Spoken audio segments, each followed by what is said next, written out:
A lot of physicians that have spoken out against the system have had their bank accounts confiscated, their funds confiscated. That ability, that power doesn't come unless you have a very powerful centralized government. And you don't have that powerful centralized government unless you have access to a money printer. My brother is Ammous, the author of the Bitcoin Standard. We understood the distrust of the economic system and the financial system. Don't listen to nutrition studies that come from university labs. They're funded by either processed food companies or pharmaceutical companies. That's why it's important for us to speak out, the ones who know the truth.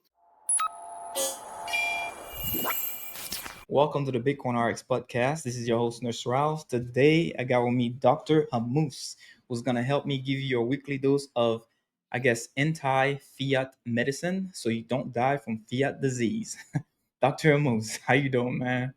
Hey, Ralph, thank you for having me. I'm good. It's an absolute pleasure to have you on, man. I appreciate your time. We're going to talk about some juicy and very interesting stuff today. And I know a lot of my coworkers are not going to believe a lot of the things that we are about to talk about, but hey, man, it is what it is. But before we dive into those topics, tell us a little bit about yourself and your journey before you became a doctor. Yeah, so I grew up in the Middle East. I'm originally Palestinian. My dad is a physician. I've always dreamt of being a physician. And why I wanted to be a physician is because I wanted to heal people, fix people so that they come out healthier and feel better. Mm-hmm. And so I worked very hard to get into medical school. And once I got into medical school, it was quite depressing for me and quite shocking for me how little we were actually healing people. I would see people that, they've had rheumatoid arthritis for 15, 20 years, and they're taking all the right medications, they're doing all the lab tests. And you ask them, how much improvement have you had over using this? And they tell us, 30%. So I'm like, I've learned all of this. I've been studying for so long just to be able to help people heal by 30%. And around that same time, I read about the paleo diet. I switched my diet around, cut out processed foods, cut out sugar, cut out processed carbohydrates. And I felt 10,000 times better. I had so much more energy. I was happier. I've always kind of had like anxiety or depressive tendencies. Those went away. And I started asking myself, well, if fixing my diet helped me this much, what would it do to all these miserable patients that I see in the hospital?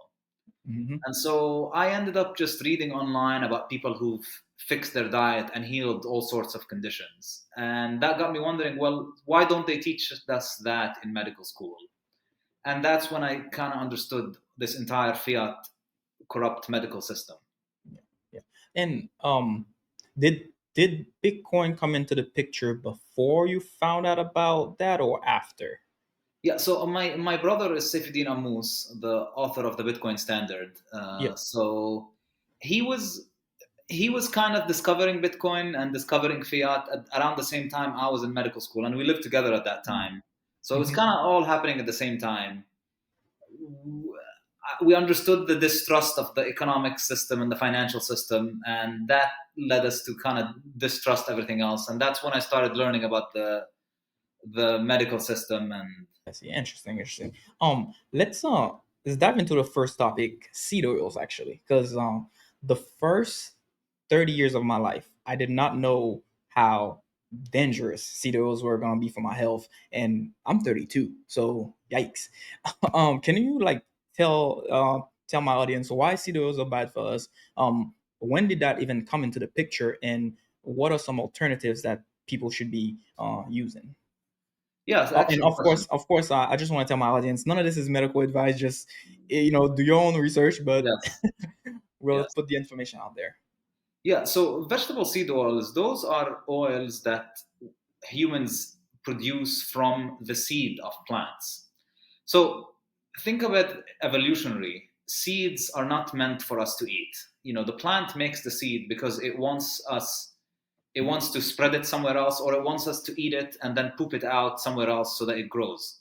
So there's not that much nutrition for the seed that's for us. It's meant for its progeny. So the idea of getting fats, getting something edible from a seed only started coming into the picture when we had industrialization and actually heavy machinery to be able to extract these oils from seeds. And this started in the 1950s. In order to get these oils from the seeds, because the seed wants to hold on to them so hard, you need to heat it at very high temperature and use a lot of solvents to get those oils out. What that leaves is this vegetable seed oil that's quite oxidized and rancid, and so it's not very good for your health. Before the 1950s, nobody used vegetable seed oils. Like, households wouldn't cook with canola oil or soybean oil or safflower oil or castor oil. These just didn't exist because there wasn't the capability to generate them. But even though they're toxic, the margins of benefit you can make from selling these is quite huge, because you're literally using seeds that don't have that much value nutritionally, and you're generating something that can be packaged and stored for a long time. So there was a huge propaganda campaign from the processed food industry, from oil manufacturers, to try and spread it to the public that these oils are good for you. And so around that same time, there was a rise in heart attacks all of a sudden. And through faulty science, through this 7-country study, they linked heart disease to intake of saturated animal fat. Later on, even the guy who wrote the study himself admitted that he used faulty data and that he messed up some of the data. So that study was very faulty, but because there is so much money to make from these vegetable seed oils, that study was used to vilify animal fats, which people have been eating for hundreds and thousands of years, and tell people that no, you should be eating these processed vegetable seed oils. So since the 1950s, all we've been hearing is animal fat is bad for you, butter is bad for you, eggs are bad for you, and instead you should use canola oil and corn oil, etc. Yeah. The consequences of that are quite disastrous, because at that same time we saw an increase in all sorts of chronic diseases. And the reason is that these oils actually work on your cell membranes in your cell. They replace the fats that are in your cell membranes and make them so that they're less stable, so easily damaged by heat. So you're basically messing up with the structure of your own cells, and that can lead to all sorts of diseases. Yep, yep. And is that do you think do you think it's mostly because of the money, or do you think that technology also played a part in it, where because we had the better tools, we're able to create seed? Or do you think technology and money played a part into creating all of these, Yeah, the or just technology money? allowed us to get out these oil, and at the Mhm. beginning they were just using it for soaps and cleaning detergents, etc. But Yeah. then they realized, oh, if we start feeding it to people, we'll make a lot of money, and Yeah. that's the evil part about it.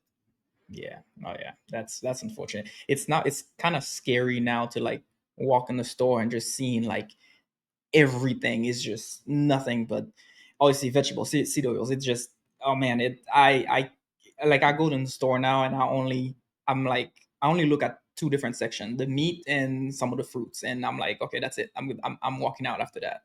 That's all you That's need. Yep. Oh yeah. And let's talk about cholesterol for a second, because not until I think the beginning of this year I did not realize that, um because I mean everybody thinks that high cholesterol causes a heart attack, and it wasn't until this year that I was like, oh wait, you tell me that there's no high cholesterol does not cause blood clots, and does not, because I work in the float pool, I work in the cath lab, and I mean that's all I see. They pop in these cholesterol medications like it's M&Ms. It's just everybody's on them. So tell us a little bit about the story behind that and the myths behind those medications. Yeah, so cholesterol is probably the biggest lie in modern medicine, and cholesterol medications are actually the highest selling medications in history. And they were the first medications to be prescribed just based on a blood test, not based on any symptoms, not based on even if you had any disease. It was just based on a blood test. So you can imagine the amount of profit you could make doing that. So It all started with, again, this 7-country study that looked at the rates of heart disease compared to saturated fat intake for 7 countries. And they saw that these countries, they had higher saturated fat intake and higher heart disease. Later, the researcher admitted that he eliminated some countries so that the model fits. But this theory was taken over by processed vegetable seed oil manufacturers, so that they tell people avoid animal fats. And it also taken over by drug companies. And they started looking at trying to convince people that cholesterol is the cause of these heart attacks. So if you look at a heart attack inside the vessel where there's a clot, this clot is made from cholesterol. But it doesn't happen because your cholesterol level is high in the blood. It happens because there's inflammation in the blood vessel, and the cholesterol actually just goes there to protect the blood vessel from bursting. So the cholesterol was actually the fireman there rather than the one that caused the fire. So are there studies linking high cholesterol to heart disease? There aren't. If you look at studies, they're very inconclusive data. And there's actually studies showing that people with higher LDL, so-called bad cholesterol, actually live longer. And actually, lower cholesterol levels are associated with higher risks of dementia, frailty, and other issues. Because cholesterol is an essential nutrient in the body. It's a fat that you need in order to make all the important hormones in the body. It's also very important for how your brain cells regenerate and feed themselves through fat. So they convince people that high cholesterol causes heart attacks and strokes, and the treatment for it is those drugs called statins. Statins, as I said, are the highest selling drug in history. They are generated from fungal toxins. They actually, the fungi generate them, and that's how they discovered it. They do lower your cholesterol in the body, but that hasn't really proven that it reduces the risk of heart attack. All the studies that have studied statins, they show only very minimal benefit, which most people think is because of its anti-inflammatory effect rather than because it lowers cholesterol. But because cholesterol is such an important compound for all functions in the body, when you reduce it, it comes at such devastating side effects. So a lot of people have muscle cramps. A lot of people get liver issues. I'm sure you've heard of people complain about the side effects from statins. Yep. And a scarier one is that not many people talk about it, is that it can lead to dementia because your brain relies on cholesterol. That is one thing I did not really know about that one, actually. I did not think about that one, the dementia part of it. That's interesting. Because I know there's a lot of people I know that are taking it, and a lot of them are confused. And we're asking, why are they confused? They're just fine. It's like we just linked it to genetics or to, I don't know, other stuff, but interesting. Yeah, your brain runs on fats. Your brain requires cholesterol, and all of a sudden you have a medication that stops your body from generating cholesterol. Yeah, that's a problem. And one of the best things that I do for my patients is I get them off their cholesterol medications, and the improvement they feel is quite incredible, especially the older ones. All of a sudden they have more energy, they're more alert, their memory is better. It's quite incredible. Interesting. Wow. It's crazy to think that like how do you see this play out? Like with all these medications already being out there, they're making so much money. Like, do you I don't even know how do you even go about like telling people the truth? Because it's not like they're gonna come out and be like, oh, sorry, we're wrong. Oh, these medications. I mean, I don't see it happen because they are making so much money out of it. Like, how do you see this play out? Yeah, I mean, we're lucky, over the last few years, we have social media that allows people to learn about these things. And that's why it's important for us to speak out, the ones who know the truth. Unfortunately, there are still people that want to follow the official narrative and want to follow what their doctors say. And the doctors listen to what guidelines from medical societies say. And these medical societies are heavily funded by pharmaceutical companies. So that it's very unlikely that we're going to be able to fix that.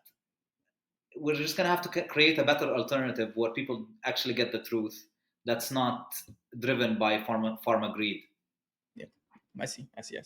And I wanted to talk to you about vegetarian diet for a second because so I tried a vegan diet in I think around 2019, 2020 ish, and I actually felt good for like a few months. I don't remember why I stopped it, but I don't know, it felt good. But then recently I've been seeing a lot more doctors saying that a vegan diet is actually not that great for you. And I seen on one of your recent posts on X where you said that a vegetarian diet while pregnant is a very bad idea.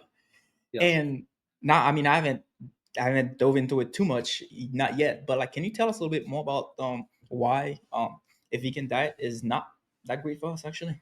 Yeah. So the the best way to look at nutrition, don't listen to nutrition studies that come from university labs, because these unfortunately tend to have an agenda, and the agenda is they're funded by either processed food companies or pharmaceutical companies. So the results that they produce are not reliable, and you shouldn't listen to them. The best way to understand proper human nutrition is to look at what people in in societies that haven't been touched by industrialization, that are not reliant on processed foods. What did these societies eat? So if you go to the middle of nowhere in Africa and see a African tribe, analyze what they eat, because that's just based on thousands of years of food culture rather than propaganda from any food selling company. And an incredible resource to learn about this stuff is a dentist called Weston Price. So he started his work in the early 1900s, and this was before commercial flight was widely available. But he was actually interested in the vegetarian diet because he thought that the vegetarian diet is the cure for all ailments. And so he wanted to travel to indigenous cultures, indigenous societies, and tribes that haven't been touched by industrialization. And so he went to like many places in the world: Switzerland, Africa, uh, Australia, and he just examined these cultures and looked at what they eat. And out of all these cultures, none of them were vegetarian or vegan.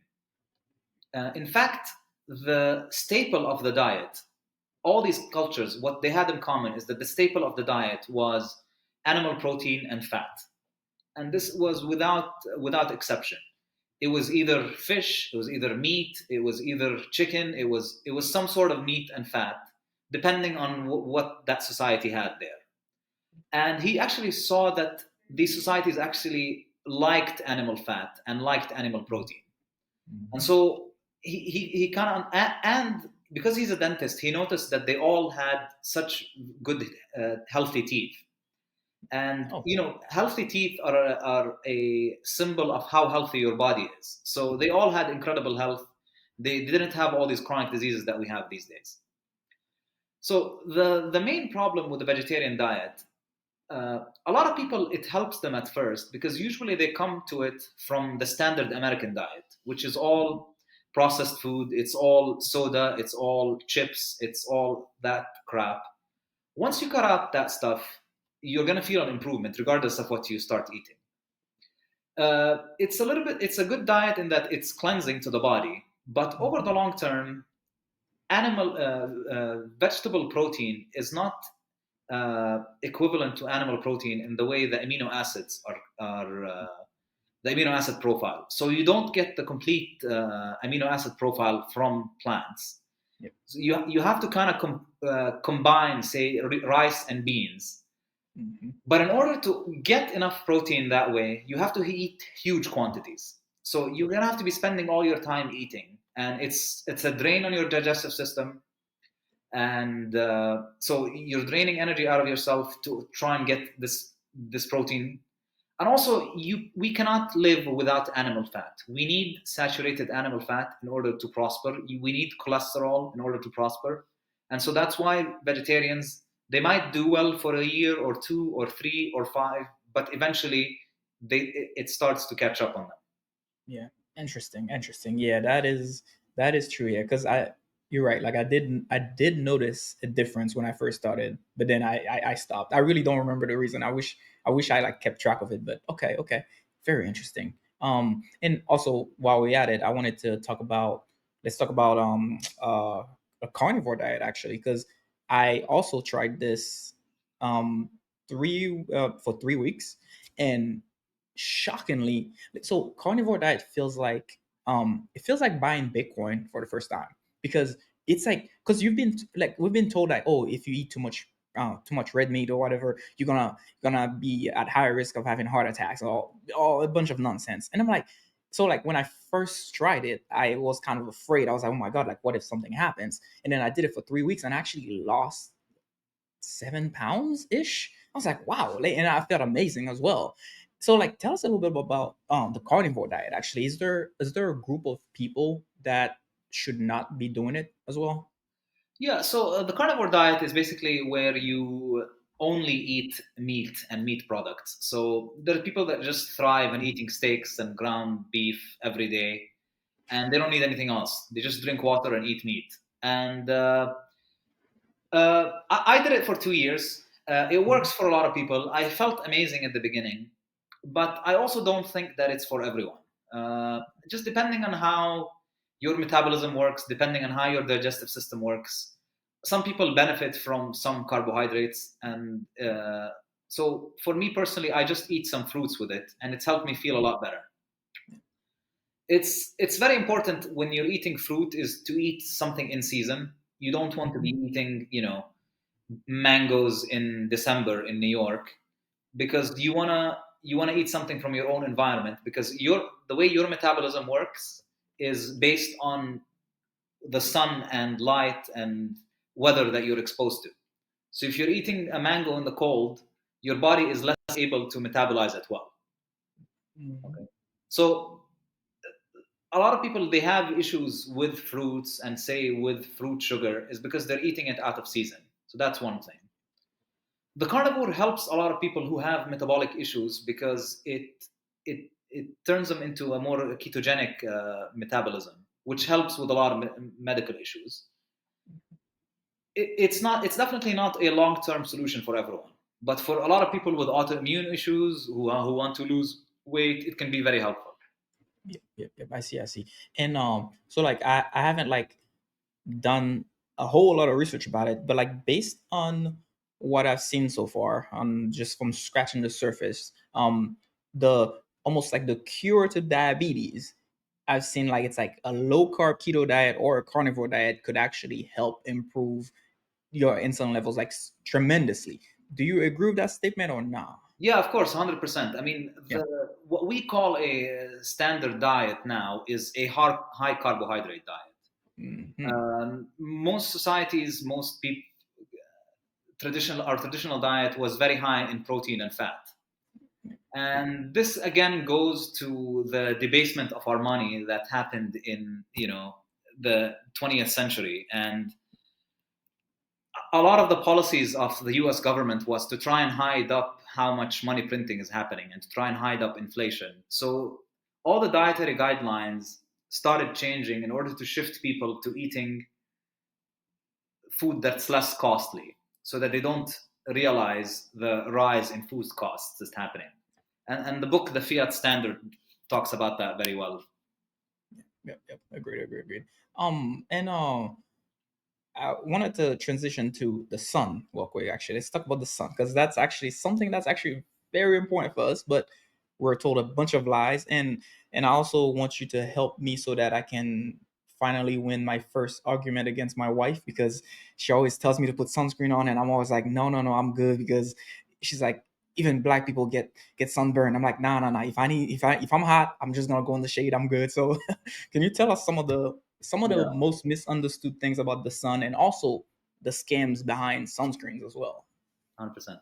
Yeah, so the sun is essential for life. The sun is as essential for life as water and food. That's just something that people need to realize. If you live in a dark environment all the time, you won't survive. And the way the sun works is that actually So we know about the benefits of vitamin D that you generate by exposing your skin to the sun. But the sun has a lot more benefits than that. One of the main ways is that the mitochondria, or the energy houses of your cells, they generate energy using electron currents and through these proteins called cytochromes. These cytochromes actually are a lot more efficient at generating energy when they are exposed to the sun. They actually have sensors for the sun. They are light sensitive. So your biology was created for that you thrive in being exposed to the sun. Okay. Another important function of the sun is that the sun exposure that you get through your eyes sets up your circadian rhythm. So signals from your eyes go to your brain, and that's how your brain knows what time of the day it is. And that's very important because depending on what time of the day it is, your body needs to know so that it secretes the proper hormones. So people that are not getting good exposure to the sun during the day and are getting artificial light exposure at night, their brain perceives the day as night and the night as day. So they're tired during the day and they can't sleep well at night. And this is just one of the many hormones that is affected by this circadian dysfunction. Okay. Huh. So we need to be exposed to the sun as much as we can. There are, of course, limits to this. You don't want to get sunburn. Sunburn is not good for you. So the way you can get to the point where you're getting sun, but you're not getting sunburn, is how you build up your tan, or what we call the sun callus. And this, you build it through the generation of melanin in your skin. And the best way to do that is to start with early morning sun exposure. So early in the morning, we have more of the red and infrared rays of the sun and less of the UV light, which is a little bit more hard on your skin. So if you start in the morning by getting exposed to the less UV light, you gradually build up your tan so that you can get exposed to more and more sun closer to noon. That being said, not everyone in the world is going to be able to tolerate being in the sun at noon where they live. Depending on your skin color, depending on your ethnic background, you might not, you still might need shade then. But that doesn't mean that the sun is bad for you. It just means that at certain hours, you want to try and protect yourself. Yeah. With regards to sunscreen, so sunscreen is a scam, as you said. And the reason is you need the entire spectrum of the sun going into your body, even UV light. You don't want to block UV light. By blocking UV light, there are so many functions in the body that rely on this UV light. So you don't want to do that. And the problem with sunscreen is that it contains a lot of ingredients that are not good for you. When you put sunscreen on, it is absorbed, it goes into your bloodstream. And these ingredients, a lot of them are carcinogenic, or they are hormone disruptors, in that they work on your hormone receptors and they affect their function. So all of a sudden, your estrogen receptors, your testosterone receptors, your progesterone receptors, or your thyroid hormone receptors are not being as responsive as they should be. So they cause hormonal issues and they can lead to cancers. So definitely not recommended. If you want to protect yourself from the sun, again, as I said, morning sun exposure to build up your tan gradually. But simply just wear a hat, sit in the shade when it's too hot. Oh man, I cannot wait to tell this to my wife. Finally, thank you so much. And as far as actually skin cancer, actually, what about the people that are worried about getting skin cancer from the sun? What do you have to say about that one? Yeah, so very good question. So there are two main categories of skin cancer: the malignant one, which is melanoma, and the non-malignant one, which is squamous cell and basal cell carcinoma. Yep. Squamous cell and basal cell carcinoma can, like a lot of sunburn and a lot of sun exposure, can increase your risk of those. But those very rarely metastasize and don't usually cause many issues. The malignant melanoma, which everyone is scared of, 80% of cases actually occur in areas that are not exposed to the sun. Okay? which Mm. suggests that the cause is not sun exposure. It's something immunologic or metabolic in the body. It's not related to the sun. And actually, studies show that people that work outdoors, they have less risk of melanoma than people who work indoors. And Damn. people who get more sun exposure tend to have better survival if they get melanoma than those that don't. Interesting. Wow. Okay. That is, man. Yeah. That's wild. That's wild. Of course, all of this is you don't want to get sunburned. Repetitive episodes of sunburn, which a lot of people it happens to them if they live in New York City and want to go on a vacation in Jamaica. You want to be careful. You don't want to get sunburned then. Repetitive sunburn is not good for your skin. Yep. And do you have any? I see a lot of younger women. They love their was it the tanning beds? Do you do you recommend that at all? Is that something that people should be doing?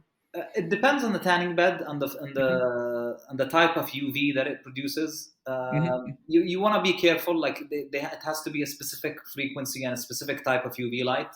Hmm. But it's not the worst thing in the world because it does allow you to generate some melanin. I see. Okay. Interesting. Interesting. And also saw a video where you had a link between the sun and diabetes. How the sun exposure can you explain? Because I don't think I understood that video that well actually. Yeah, again, so going back to the hormone levels and how y- proper hormone uh, proper hormone release depends on the signals from the sun. Hmm. If you are getting if you are getting a lot of artificial light exposure at night, then your body perceives your nights as the day, and that elevates your cortisol levels at night. If your cortisol level is high at night and during the day, that increases your blood sugar level, and that can lead to diabetes. And in fact, Oh. studies show that increased artificial light exposure at night does increase your risk of diabetes.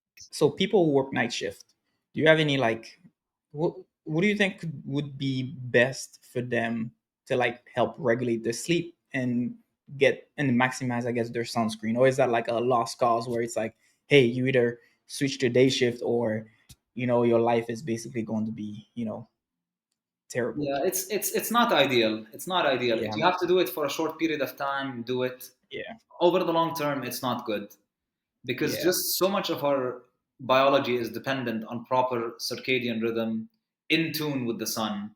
It's very Mm. difficult to have that while working night shifts. So if you have to do it for a couple of years, make sure that on your days off you're getting plenty of sunshine to compensate for the lack of sun that you're getting.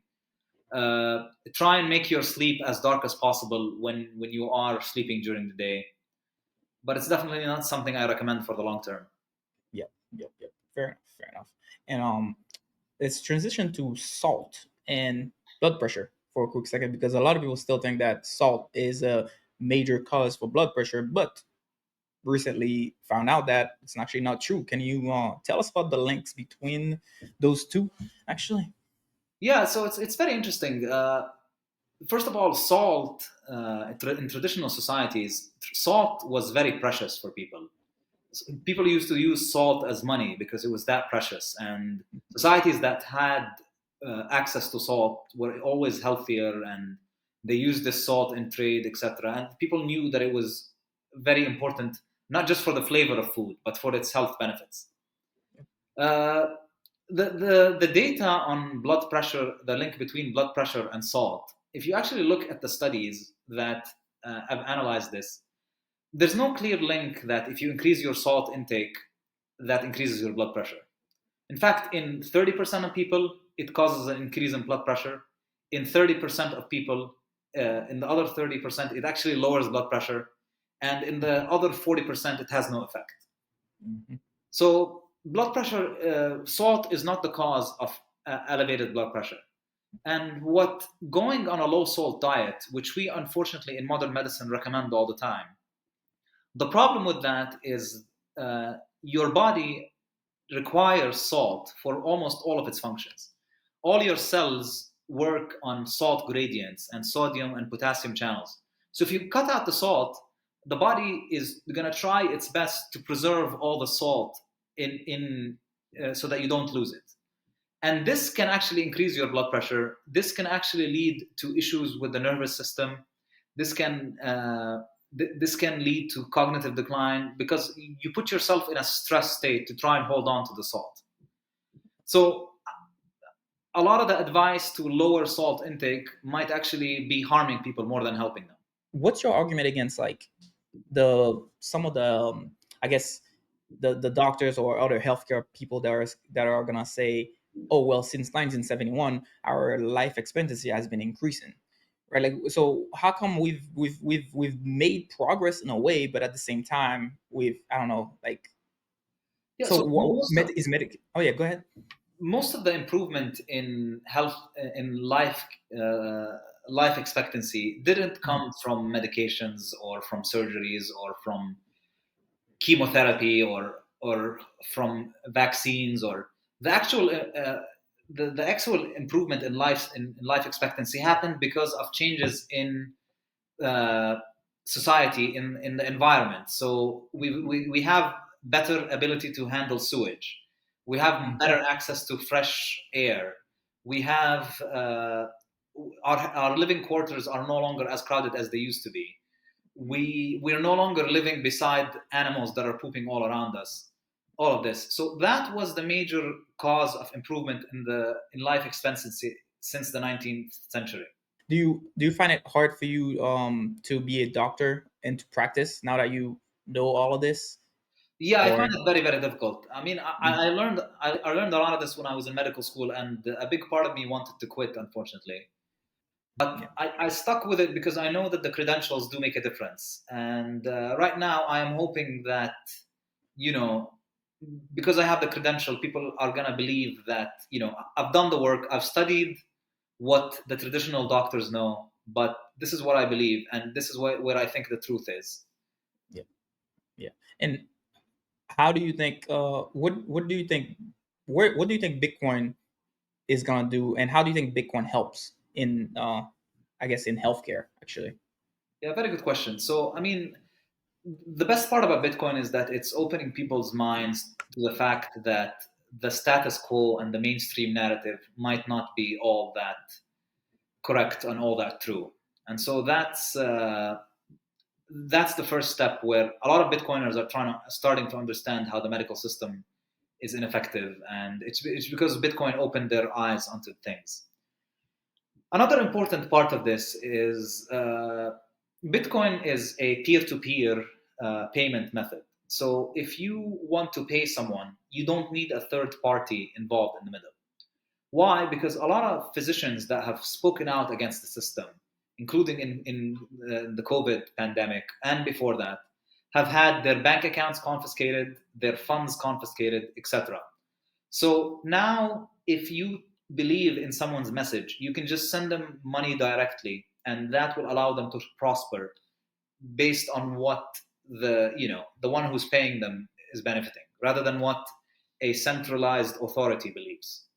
So that's one important part. Another important part is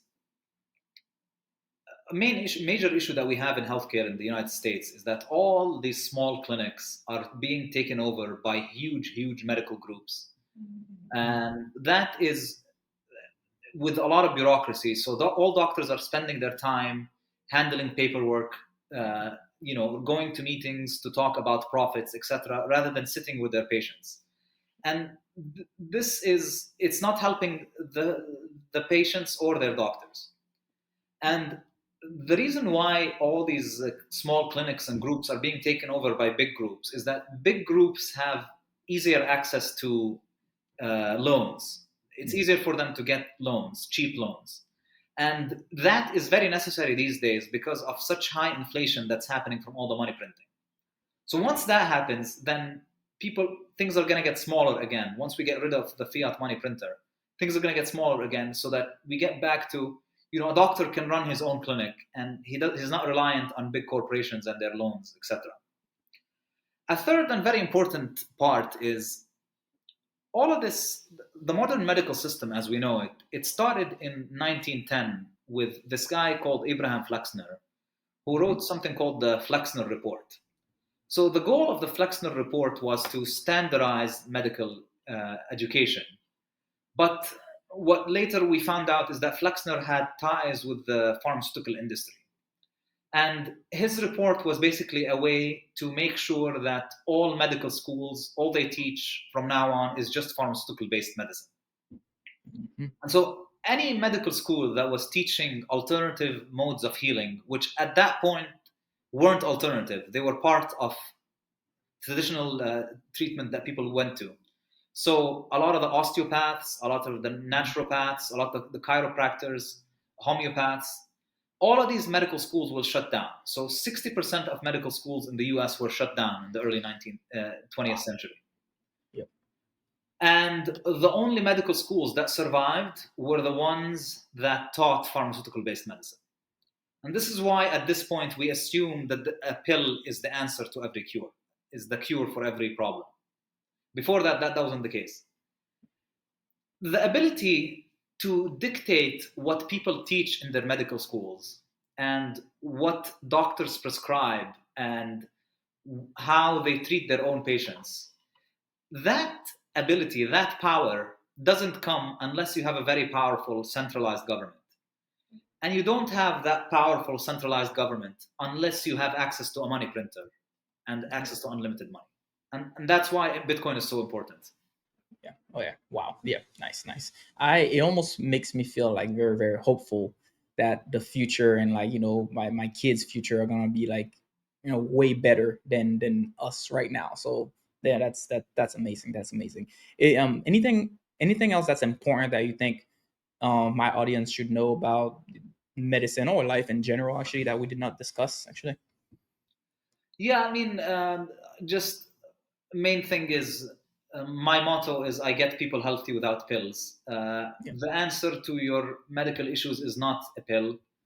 The answer involves something that you need to adjust in your lifestyle, whether it's diet, whether it's the way you move, whether it's your light exposure, your lack of sun, or your artificial light exposure at night. And getting these optimized is far more important than any pill can give you.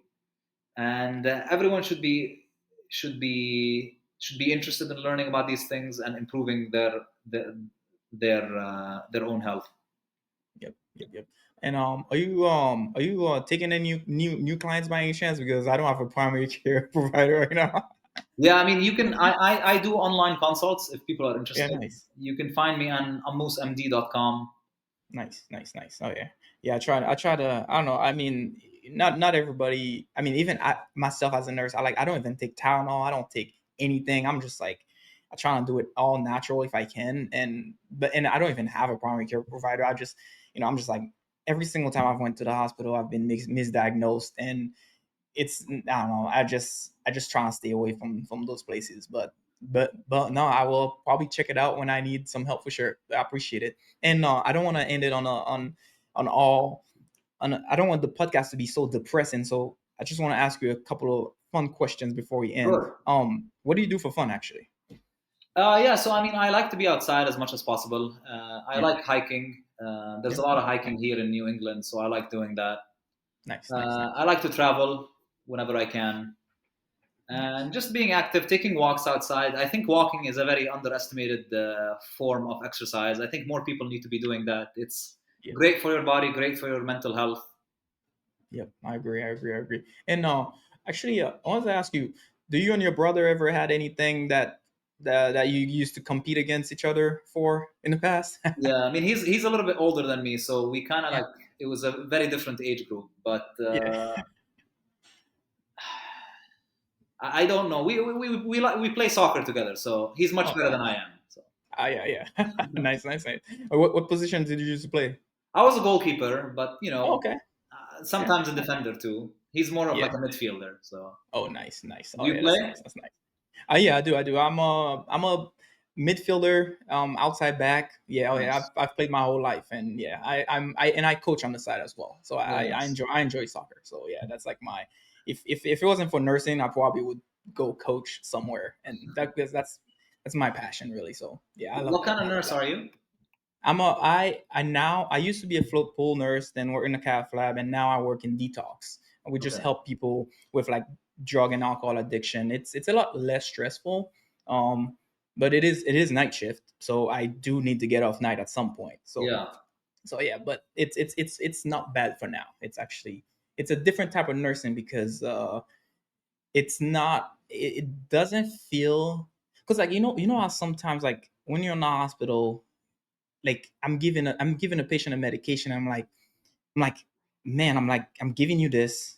I know this med is terrible, but because it's my job, I feel like I have no say in it. I'm like, okay, here's your medication, but deep down in the back of my brain, I'm like, oh, like I should not be doing this. I don't know, like, but in detox, it's like, I mostly we're giving like Valium and Pheno and all those things to help them withdraw from alcohol, and sometimes buprenorphine to help them withdraw from opiates and stuff like that. So it's, yeah, I feel better about that job, really, in a way. So yeah, so It's a it's little it's bit not more bad. rewarding. Yes, it is. It is. It is. Yeah. It does feel. Yeah, it feels better. Yeah. Yeah. Yeah, I agree. I agree. And one last question that I ask every single one of my guests at the end is, if you could go back in the past and give your younger self advice other than buying Bitcoin, what would you tell yourself? Um, yeah, I guess I've, I would tell my old self to question the mainstream narrative a little bit more. Mm. Uh, I was always very good at like following instructions and doing what I was told, and that's why I made it as a doctor. Yeah. Kind of most doctors kind of have that personality where we're good at following orders, good at studying, good at, yeah, we don't really question that much. But now I understand how corrupt everything is, and it's good to have that questioning brain, because then you don't take things for granted and you get to the bottom of what actually the truth is. Yep. Yep. I like it. I like it. I like it. Where can people find you, man? Yeah, so I'm mostly active on Twitter. You find me at Ammous MD. I also have an Instagram and my website, ammousmd.com. Nice, nice, nice. All right, I'll put the links in the description. And thanks again for your time, man. I appreciate it. Thank you, Ralph. It was great talking to you. Oh yeah, good talking to you too.